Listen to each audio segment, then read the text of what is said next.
परम पिता परमात्मा का स्मरण, स्वरूप की भावना मेरे अपने परम प्रिय परमात्मा, मेरे से प्रेम स्नेह करने वाले परमात्मा,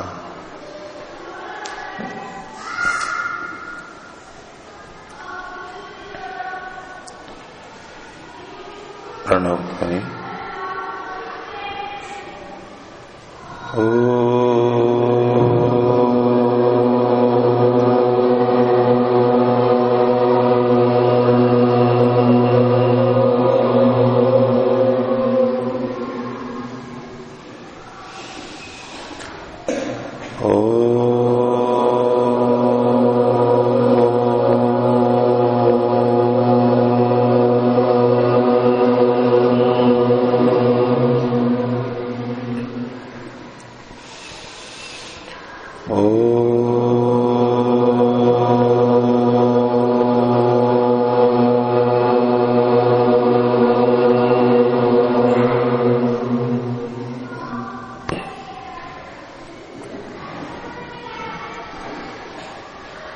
ध्यान उपासना के विषय में पीछे हमने चर्चा की कि जिस दिन ध्यान उपासना अच्छे होते हैं तो उपासना ध्यान के समय क्या अनुभूति होती है। दूसरा, जिस दिन ध्यान उपासना अच्छे होते हैं उस दिन हमारे दिन के व्यवहारों में, स्थिति में क्या परिवर्तन आता है। जिनको ध्यान उपासना में रुचि है, उसमें गति करना चाहते हैं, उन्हें अपने ध्यान के बारे में सोचना होता है। मेरा ध्यान कैसा चल रहा है, आज कैसा हुआ, ध्यान से दिन में क्या प्रभाव पड़ता है इत्यादि। आज का ध्यान अच्छा हुआ तो आज क्या विशेषता थी, आज क्यों अच्छा हुआ, आज अच्छा नहीं हुआ तो क्या कारण था, चंचलता अधिक थी, विचार अधिक आए तो क्यों आए। अपने उपासना के बारे में वो कुछ सोचता है। उपासना के भिन्न काल में, उपासना के बाद में, अथवा प्रातःकाल सायंकाल, प्रातःकाल उठते समय या सायंकाल सोते समय, अथवा कभी भी दिन में, जैसे हम अपनी अन्य चीजों के बारे में कुछ विचार करते हैं जिसमें हमारी रुचि होती है। आज पाठ कैसा रहा, आज कितना स्मरण हुआ, आज भोजन कैसा था, कहीं घूमने गए तो कैसा घूमना रहा इत्यादि। खेल था तो आज खेल कैसा हुआ, अच्छा, आज अधिक अच्छा लगा, अधिक आनंद आया, आज खेल अच्छा नहीं हुआ इत्यादि। हम स्वभावतः सोचते ही हैं। जिनकी ध्यान उपासना में अधिक रुचि है वो ध्यान उपासना के बारे में भी सोचते ही हैं, विचार आएगा ही उनको। पिछला कैसा हुआ और आगे अच्छा करने के लिए, दोष हटाने के लिए वो कुछ ना कुछ सोचते हैं। समस्या होती है तो पूछते हैं, स्वयं समाधान निकालने का प्रयास करते हैं। लेकिन जिनकी अधिक रुचि नहीं है वो ध्यान उपासना में बैठते हैं तभी उस बारे में कुछ सोचते हैं, फिर ध्यान उपासना में भी दूसरे विषय चिंतन में लेते रहते हैं, और उपासना से उठे तो उसके बारे में पूरी तरह छोड़ देते हैं। दिन में और कोई विचार नहीं करते, बस फिर सायंकाल जब बैठते हैं तभी घंटी लगती है या समय होता है तभी केवल उस पर विचार करते हैं। लेकिन यदि हम और कार्यों की तरह थोड़ा इस पर विचार करने लग जाएं कि मैं समय तो लगा ही रहा हूं, बैठना तो होता ही है मेरे को, तो कैसा चल रहा है ये, जैसा भी अच्छा बुरा उसको थोड़ा देखता रहे व्यक्ति, कारणों का अन्वेषण करता रहे तो उपासना की प्रक्रिया समझ में आने लगती है। और क्यों अच्छा बुरा होता है ये कारण समझ में आने लगते हैं, और कारण समझ में आते हैं तो फिर व्यक्ति उस पर नियंत्रण कर लेता है, उसको पता लगता है कि कैसे कब क्या ठीक करना है। जैसे हम अपने दिन के व्यवहारों को कई बार नियंत्रित करते हैं कि किसी दिन मन बहुत खराब है, यानी मन लग नहीं रहा है, तो मन को मैं कैसे प्रसन्नता लाएं, कैसे उत्साह लाएं, इसके लिए हमारे अपने अपने अनुभव होते हैं, उसके अनुसार हम कुछ ना कुछ करते हैं। किसी दिन आलस्य अधिक आ रहा है तो क्या करना है कि वो दूर हो इत्यादि, तो हम उसके लिए प्रयास करते हैं। जब हमें कारण पता लगते हैं तो कारणों को, हानिकारक चीजों के कारण है तो उनको हम हटाने का प्रयास करते हैं, और अच्छी चीजों के कारण है तो उसको लाने का प्रयास करते हैं। तो हमारी प्रवृत्ति उस तरफ बढ़ती है। तो जितना हम कारणों के बारे में जान लेते हैं, समझते चले जाते हैं, उतना उतना हमारे लिए उन स्थितियों को नियंत्रित करना सरल होता जाता है। ध्यान उपासना में जो चीजें हमें पहले बहुत कठिन लगती थी, कारणों के समझ में आने से, उसके नियंत्रण से वो स्थितियां हमारे नियंत्रण में आ जाती हैं, हम उसका समाधान कर लेते हैं, वो फिर कठिन नहीं लगती है। कहीं भी कोई कीचड़ हो रहा है, गंदगी हो रही है और हमें कारण पता लग जाता है तो हम उसको रोक देते हैं, ये नल खुला रह जाता है, नल टूटा हुआ है, पाइप टूटा हुआ है इत्यादि, कोई कारण हमें पता लगता है तो समाधान हम कर लेते हैं। कुछ प्रयत्न तो करना ही होता है, लेकिन कारण पता नहीं हो तो हम कुछ कुछ करते रहेंगे, उस कीचड़ पे पानी डालते रहेंगे, पानी को हटाते रहेंगे, लेकिन वो हो क्यों रहा है उसकी पकड़ हमारे को नहीं बन पाती है, और उस ओर हमारा प्रयत्न भी नहीं हो पाता है, और दूसरे प्रयत्न करते रहेंगे, बार बार प्रयत्न करते रहेंगे, प्रयत्न भी होता रहेगा लेकिन कारण पता नहीं है, इसलिए केवल दूसरी जगह पे हमारा श्रम लगता रहेगा। तो जिनको ध्यान उपासना में रुचि है, जाना है, उसमें अच्छा करना चाहते हैं, उसके लाभ उठाना चाहते हैं, तो थोड़ा उसके ऊपर सोचना चाहिए, अपनी उपासना के ऊपर। पीछे जो हमने बात की कि उपासना अच्छे होने का प्रभाव हमारे दिन के व्यवहारों पर भी पड़ता है, तो ये तो प्रभाव अपने आप आता है, जिसके लिए हम प्रयत्न नहीं करते विशेष। बस उपासना अच्छी हुई, दिन में कोई प्रयत्न नहीं कर रहे हैं, लेकिन दिन अच्छा जा रहा है हमारा। अब इसको हम प्रयत्न पूर्वक भी कर सकते हैं। यदि हमें अपने ध्यान उपासना की अच्छी अनुभूतियां पता है, हमने पहचान कर ली है, उसकी पकड़ा है उसको, क्या ये अनुभूति हो रही है, ये बहुत शांति की स्थिति है, उद्वेग नहीं है, किसी से शिकायत नहीं है, अच्छा लग रहा है, अंतर्मुखी है, ये जो भी है जिसको अनुभूति होती है उसको हमने अच्छी तरह पकड़ लिया, पहचान लिया, तो जैसे उस समय हमारी स्थिति अच्छी होती है तो उसकी स्मृति हम दिन में कभी भी जब हमें आवश्यकता हो तो हम कर सकते हैं। विशेष रूप से जब विपरीत स्थिति सामने आ गई हो या आने वाली हो,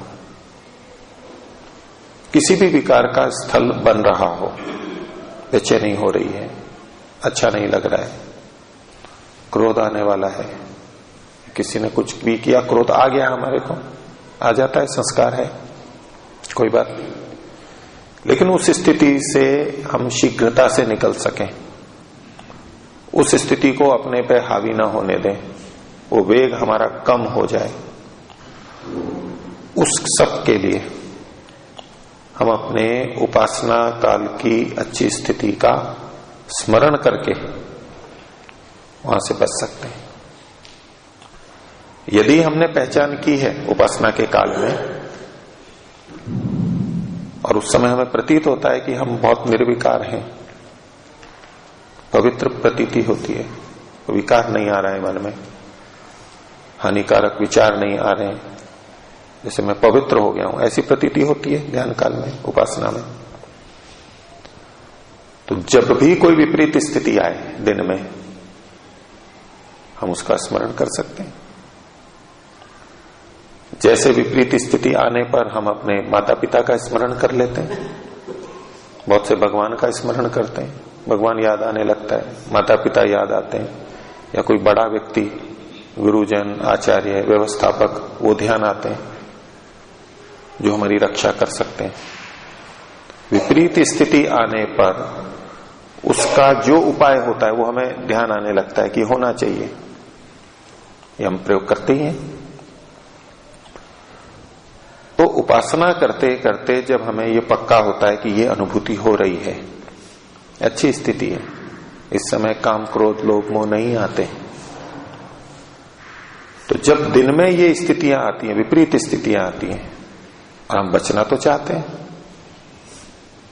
लेकिन संस्कार ऐसे हैं कि उभर जाते हैं, नहीं रोक पाते या कम रोक पाते हैं। तो उस समय यदि हम ध्यान की उन सुखद स्थितियों की, शांत स्थितियों, सात्विक स्थितियों का स्मरण करने लग जाए तो एकदम से हम शांत होते हैं, एकदम अंतर आता है। कई बार ये पूछते भी हैं लोग कि ऐसी स्थिति में क्या करें, विकार आते हैं तो क्या करें। तो उसके उपाय बहुत सारे हैं, एक उपाय ये भी है, एक अच्छा उपाय है जो हम स्वयं अनुभव कर चुके हैं उस स्थिति का। ये तो प्रभु का स्मरण भी है, केवल वैसे ही याद करने लगे, जप करने लगते हैं, मंत्र बोलने लगते हैं, अर्थ का चिंतन करने लगते हैं, वो भी एक उपाय है। उसकी हानियां देखने लगते हैं, ये सब भी उपाय हैं। लेकिन एक ये उपाय भी है, और यदि ये हमारी अनुभूति से युक्त है तो हम बहुत शीघ्रता से उस समय स्मरण कर सकते हैं। और जैसे ही वो स्मरण आने लगेगा, उसका प्रभाव आने लगेगा, वैसे ही वो विपरीत स्थिति का जो भी विकार हमारे अंदर आ रहा है वो कम होता चला जाएगा, उसी समय कम होने लग जाएगा। अध्ययन प्रारंभ कर रहे हैं उस समय भी हम ये विचार कर सकते हैं। कई बार अध्ययन में रुचि नहीं होती है, कुछ और विचार आ रहे होते हैं, तो अध्ययन के पहले, अष्टाध्यायी स्मरण के पहले वो उपासना वाली अनुभूति, आंतरिक अनुभूति थोड़ी देर के लिए, कुछ सेकंड के लिए, 1-2 मिनट के लिए स्मरण कर लेते हैं, तो जो भी कार्य कर रहे होते हैं उसके लिए हम व्यवस्थित हो जाते हैं, गलतियां कम होती हैं, अच्छी तरह उसको करने लगते हैं। इसका हम व्यवहार में उपयोग कर सकते हैं। अपने उपासना काल की स्थिति को याद करने के लिए कुछ उपाय भी कर सकते हैं हम वहां तक पहुंचने के लिए, क्योंकि कई बार एकदम से वो स्मरण नहीं आता है। अभी गुस्सा आया हुआ है, एकदम से वो स्थिति स्मरण ही नहीं आती है, वो धीरे धीरे हमें स्थिति पकड़नी होती है, कुछ परोक्ष बातें। जैसे कि पहले हम अपने शरीर को कर सकते हैं, स्थान को, कि मैं कहां ध्यान के लिए बैठता हूं, जो भी हमारा स्थान है उसको हम स्मरण में ले आते हैं। अभी आंतरिक स्थिति तक नहीं पहुंचे, वो हम पहुंच नहीं पा रहे हैं, तब के लिए कह रहा हूं। यदि कोई सीधे पहुंच सकता है तो अच्छी बात है, बहुत अच्छा है, लेकिन नहीं पहुंच रहे तो पहले उपासना के काल को, उपासना के स्थान को, मैं कैसे बैठता हूं, कैसे कपड़े पहनता हूं, क्या आसन लगाता हूं, किधर मुख रखता हूं, भौतिक चीजों को, उसको हम जल्दी स्मरण कर सकते हैं। उसका स्मरण कर लिया, प्राणायाम करता हूं, फिर कैसे मैं उस दिन, जिस दिन अच्छी अनुभूति हुई थी, तो कैसे मैं पहुंचा था उस दिन, थोड़ी सी उसकी यात्रा को कर लेते हैं। और यात्रा वैसे 1-2 मिनट में ही हो जाती है, शीघ्र हो जाती है। ऐसा करते करते प्राणायाम किया था, फिर ऐसे किया था, धारणा लगाई थी और उस दिन ये विचार करते करते ये स्थिति बन गई थी मेरी। तो इन बाह्य चीजों को स्मरण करते करते हम सहायता से अंदर तक पहुंच सकते हैं। और अच्छी उपासना के बाद जिस दिन अच्छी अनुभूति हुई हो, उपासना से उठने के बाद उसका स्मरण कर सकते हैं कभी भी। तो धीरे धीरे जो भी आप उपासना करते हैं जिस भी तरीके से, उसमें ये सब भी थोड़ा उपयोग कर सकते हैं। तो अभी जो मैंने आपके सामने बात रखी या पीछे भी जो चल रही थी, उसमें किन्हीं को कुछ पूछना हो तो पूछ सकते हैं जी। ध्यान लग रहा हो, मैंने तटस्थ विचार आ रहा है, उसको देखना तो अच्छा है कि बुरा नहीं है, उसको कैसे बैठिए। ये ध्यान की कई प्रक्रियाएं हैं, तो उसमें परमात्मा भी रहता है। तो एक ये भी है जहां हम ये सोचते हैं कि मन को एकाग्र करना है, निर्विकार करना है, ये लक्ष्य लेके जब चलते हैं, उसकी कई प्रक्रियाओं में एक प्रक्रिया ये है कि विचारों को रोकना नहीं है, केवल देखना है। एक पक्ष है कि विचारों को रोकना है हमें, एक पक्ष है, एक मान्यता है कि विचारों को नहीं रोकना है। क्यों नहीं रोकना है? कि रोकेंगे तो वो और ज्यादा उभरेंगे, दबाना नहीं है उनको, एक मान्यता है। उस पक्ष वाले ये इस बात को रखते हैं कि रोकोगे तो रुकेंगे नहीं कभी भी, ये चलते ही रहेंगे, जितना रोकोगे उतना ही वो परेशान करेंगे विचार, तो इनको रोकना छोड़ दें। फिर क्या करें? तो विचार आता है तो आने दीजिए, बस उसको देखते रहिए विचार को कि अभी ये विचार आ गया, अभी ये विचार आया, ये विचार आया। केवल तटस्थ भाव से जब हम उन विचारों को अलग से देखने लगते हैं तो वो शांत हो जाते हैं धीरे धीरे। ये होता भी है, लेकिन इसमें प्रक्रिया का हमें ध्यान रखना होता है। यदि वो विचार आ रहे हैं और उसके साथ साथ हम भी बहने लग गए, जिसकी प्रारंभ में बहुत संभावना होती है नए व्यक्ति को, उसी में बहने लग जाएंगे, तब तो उसका कोई लाभ नहीं होगा, बल्कि और संस्कार बना लेंगे। लेकिन उसके साथ न बहते हुए, तटस्थ रहते हुए जब हम देख रहे हैं, तो इस प्रक्रिया का लाभ होना शुरू हो जाता है। जब हमने उससे अपने को अलग कर लिया, विचार उठा, क्रोध का, असत्य का, द्वेष का, जो भी, और हम अपने को अलग कर लिया, तो मन में विचार आएगा कैसे? मन में जो विचार आते हुए दिख रहे थे, वो उसके उठाने वाले हम थे, हम सहयोगी थे, तब उठे हैं वो। संस्कार थे, विचार के रूप में आए, लेकिन हमने भी तो उसमें अनुकूलता बनाई है। और अब हम देखने लग गए तो हम उसको बल तो दे नहीं रहे। अब जितना उठ गया, चल रहा है, विचार सामान्य आ रहा है, वो ठंडा पड़ जाएगा। वो भी किया जा सकता है, वो भी प्रक्रिया है, बस सावधानी इतनी ही रखनी है। नहीं तो कई बार व्यक्ति उसको देखता रहता है, उससे क्या होने वाला है, बस देखते रहते हैं। देखते क्या रहते हैं, वो उसमें बहते रहते हैं। ये आसान काम नहीं है कि विचार आ रहे हैं और तटस्थ भाव से देखें। नयों के लिए तो आसान नहीं है ये, लेकिन अगर किसी की सामर्थ्य है, अभ्यास बनाया है, तो किया जा सकता है। इसमें भी हमारा एक भाव तो काम कर ही रहा होता है कि ये विचार हानिकारक है, तभी तो हम उनको रोकना चाहते हैं। इसी उद्देश्य से तो रोक रहे हैं कि हम तटस्थ रहेंगे तो ये विचार फिर शांत हो जाएंगे, विचार नहीं आएंगे। तो विचारों को तो हम रोकना चाह रहे हैं। अब विचारों को क्यों रोकना चाह रहे हैं? तो उसकी हानि भी कुछ न कुछ हमें पता ही है, तभी तो रोकना चाह रहे हैं।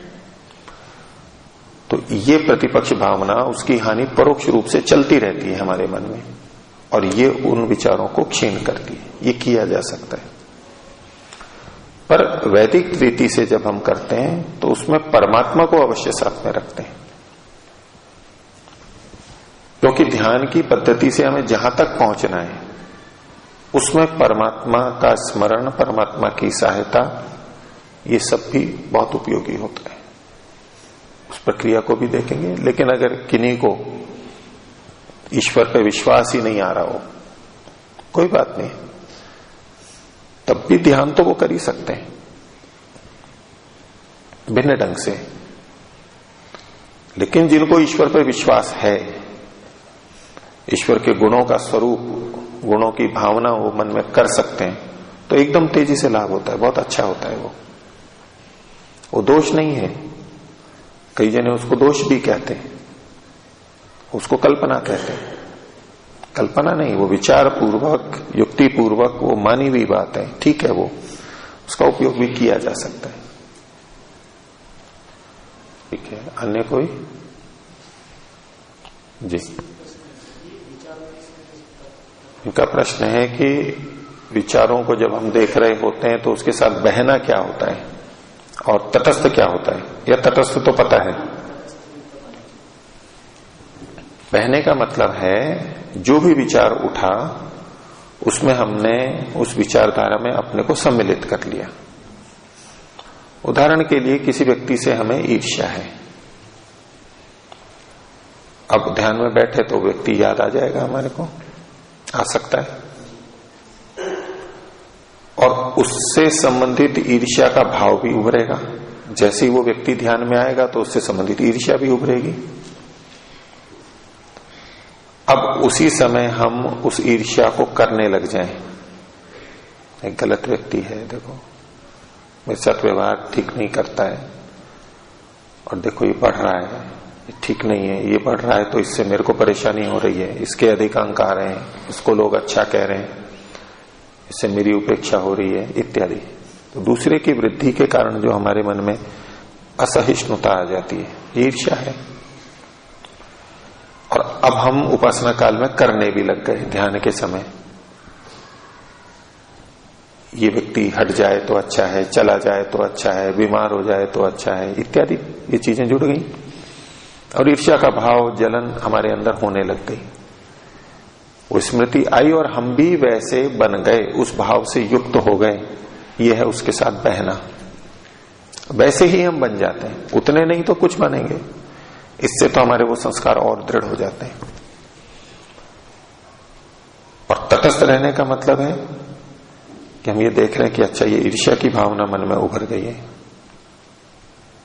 कर नहीं रहे, अलग करना नहीं है मेरे को, ये विचार आ गया, उस व्यक्ति के प्रति मेरे मन में ईर्ष्या है, द्वेष है, क्रोध है, राग है, ये केवल करना। विचार तो है, लेकिन अभी और द्वेष नहीं कर रहा है वो, अभी द्वेष नहीं कर रहा है, मन में वो भाव नहीं आ रहा है, रागात्मक नहीं हो रहा है, उसमें सुख नहीं ले रहा है, न दुख ले रहा है, बच के रह रहा है, वो तटस्थता कहलाती है।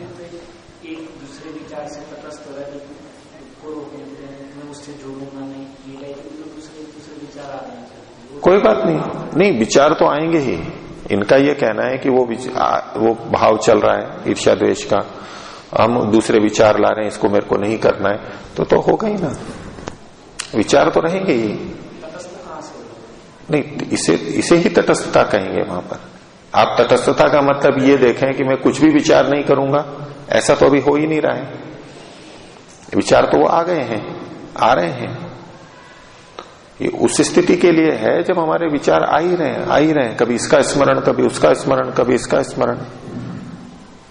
प्रारंभ में थोड़ी देर उपासना में भी 50 विचार आ जाते हैं, 50 व्यक्ति आ जाते हैं, 50 घटनाएं आ जाती हैं, दिन भर की घटनाएं घूमने लग जाती हैं, पिछले दिनों की घटनाएं घूमने लगती हैं, भविष्य की योजनाएं घूमने लग जाती हैं, तो बहुत चलता रहता है ना। ये तो चल रहा है जिसके, उसमें से कैसे निकले, तो अपने को अलग देखते हुए कि ये तो विचार है, चले जाएंगे, विचार उठा आया, अपने को अलग रखना है। विचार तो आते रहेंगे, ये निर्विचार की स्थिति नहीं है। तो एक उपाय है, किया जाता है, एक अंश में और काफी हद तक लाभ भी करता है। बीच वाले जी। जाता है कि निराकार ब्रह्म की उपासना करने की उपदेश दी जाती है। निराकार ब्रह्म की गुण कर्म स्वभाव को भी हम बुद्धि से जान जाते हैं। इसकी भावना करते हुए जब हम ध्यान में बैठते हैं तो भी विशेष अनुभूति नहीं होती, मतलब कभी प्रकाश कभी अंधेरा इस प्रकार चलते रहता है। शांति तो होती है, लेकिन विशेष फिर उसका जो बताया जाता है गुण कर्म स्वभाव परमात्मा का तो स्पष्ट नहीं होती है। जी बैठिए, इस पे हम और चर्चा करेंगे आगे कि ध्यान उपासना काल में परमात्मा के स्वरूप का चिंतन कैसे किया जाता है, कैसे करना चाहिए। ये समस्या है क्योंकि हमारे को प्रत्यक्ष नहीं है, वो सारा अनुमान से चिंतन से हमने अभी उसको दृढ़ नहीं किया है। सुना है, बहुत बार सुन लिया, थोड़ा बहुत विचार किया, वो हल्का विचार है। तो उपासना काल में उस तरह के अर्थ की भावना हम नहीं कर पाते। यदि अर्थ की भावना बनती है तो एकदम से प्रभाव आता है। ये अभ्यास से होता है, शास्त्रों को भी पढ़ते हैं उससे होता है, चर्चाएं होती हैं, चिंतन मनन होता है, तब जाकर के होता है। समय लगता है, इस पे हम और आगे चर्चा करेंगे जी।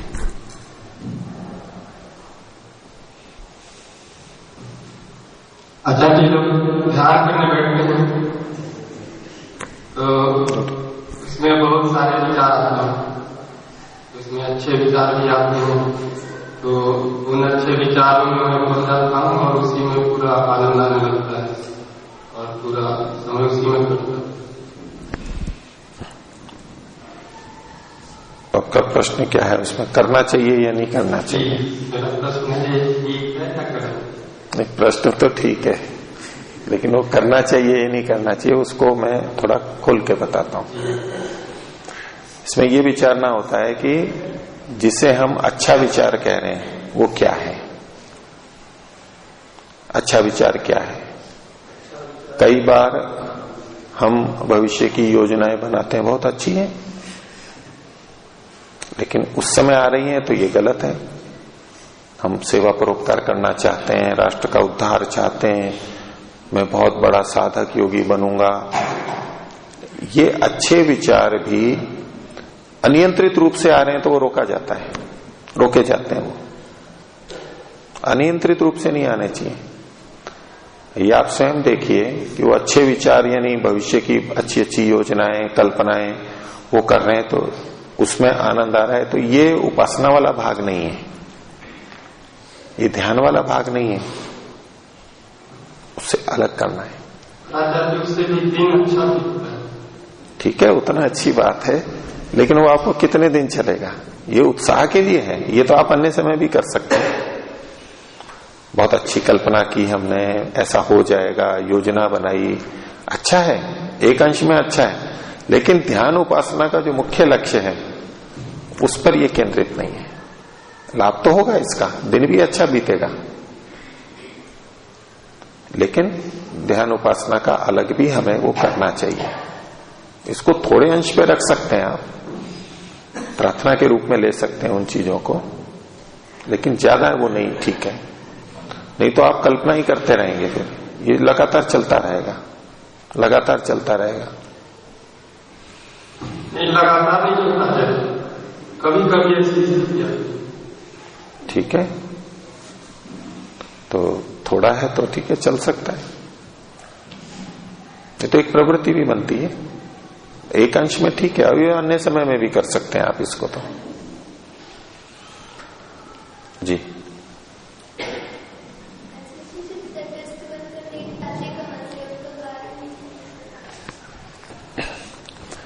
देखिए, वास्तव में तो जब हम पूरी तरह तटस्थ हो जाते हैं तो विचार आने ही बंद हो जाएंगे, वो आएंगे ही नहीं, क्योंकि विचार तो हम ही कर रहे थे मन के माध्यम से और हम उसी को देखने लग गए। तो विचार वास्तव में तो अगर ठीक तरह तटस्थ हो गया तो बंद ही हो जाते हैं। लेकिन जो ये कहते हैं वे विचारों को देखो और तटस्थ होके आ रहे हैं बस देखते रहो, वो थोड़े तटस्थ होते हैं। पूरी तरह बहने की अपेक्षा वो थोड़े अपने को अलग भी देखते रहते हैं और विचार चलते रहते हैं, लेकिन उसमें कुछ तो वो बह ही रहे होते हैं, तभी बार बार वो विचार आते हैं। ये सापेक्ष रूप से कथन है, ये और कुछ नहीं कर सकते तो इतना ही कर रहे हैं, चलो अच्छी बात है। उसी को वो तटस्थता कहते हैं, तटस्थता से चलते रहते हैं, कोई बात नहीं, वो भी अच्छा है, ऐसा कोई करते हैं तो। लेकिन वास्तविकता तो यह है कि अगर आप कोई भी पूरा तटस्थ हो गया तो साथ में ये भाव है ना कि मेरे को विचार चाहिए नहीं, ये विचार मुझे नहीं करने, विचार आएगा ही नहीं। और आया, हमने उठाया तो कोई रागात्मक या द्वेषात्मक होगा, हमारी उस विषय में रुचि है या द्वेष है, तभी वो विचार आया है। तो कुछ तो हम संलिप्त हैं, लेकिन उतने नहीं होते हैं, कुछ बचते हैं। तो कुछ बचते हैं तो उससे भी हमारी सामर्थ्य बढ़ती है, वो भी किया जा सकता है तटस्थ होने पर भी। हाँ, विचार तो मन में ही आते हैं और संस्कारों से उठते हैं, क्योंकि हमने संस्कार बना रखे हैं। दिन भर हम उस तरह की इच्छा या द्वेष करते रहते हैं तो एकदम उभरेंगे। और इसका एक दूसरा भी प्रारूप है, दूसरे ढंग से भी आप इसको समझ सकते हैं। जब हम कहते हैं कि ध्यान के समय अधिक विचार आते हैं, दिन के कार्यों में तो नहीं आते, तो ध्यान में हम बैठे ही इसलिए थे कि हमारे विचार समाप्त हों। ध्यान उपासना में हम इसलिए बैठे थे कि हम अंतर्मुखी होके जाने कि हमारे अंदर कितना कचरा भरा हुआ है, क्या क्या विषय हमारे बने हुए हैं। तो जब हम बाहर के विषय रोक के अंदर जाते हैं तो अंदर की चीजें तो दिखाई देंगी ना। वो परमात्मा की व्यवस्था से उस तरह के संस्कार उभरते हैं, वृत्ति के रूप में आते हैं और हम उसका समाधान करते हैं, आते हैं फिर हम उसका समाधान करते हैं। तो जैसे जैसे गंदगी दिखती जाती है हम साफ करते जाते हैं।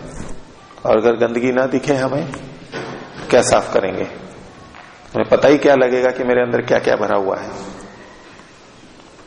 तो इसको हम सकारात्मक ढंग से भी ले सकते हैं कि हम इच्छा नहीं कर रहे हैं, लेकिन वो उभर के आ रहे हैं। उभर के आया, अब उसका इलाज करेंगे, उपचार करेंगे, फिर आया, फिर उपचार करेंगे, ऐसे करते करते वो समाप्त हो जाएंगे। तो हमारे अंदर का संशोधन करने के लिए भी, हमें बताने के लिए भी कि ये स्थिति है अंदर, वो उभर के आएंगे। तो अभी इतना ही रखते हैं।